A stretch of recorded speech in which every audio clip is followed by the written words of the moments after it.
Top 5 katkatakot na ghost na na-caught on camera, nakakatindig balhibo, kababalaghang nangyayari sa 2019.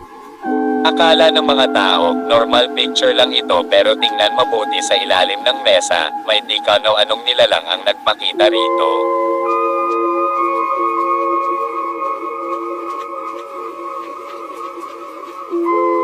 Sinasabi nga ng mga eksperto, isang tao raw ito na taga Bukidnon na wala ng katotonguhan, kaya nangaswang na lang, may ipapakita kaming last video na itong taong to buhay pa.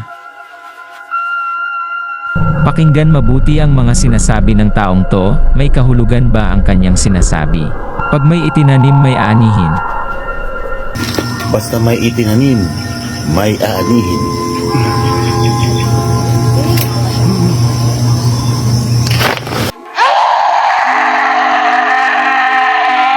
Dito sa picture na to, may dalawang dalagitang binibini ang nag-selfie.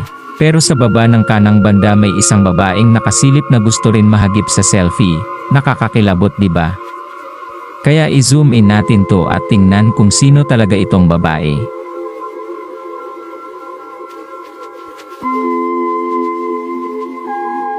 Ang totoo pala ay itong mga aswang ay mag-asawa, kaya pareho nilang minumulto si Imelda, kung saan ang isa nandoon ang bana, lakas ng trip at ng modus ng dalawang ito.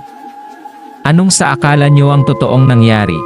Comment down below sa YouTube para sa isang tanong isang sagot pa premyo.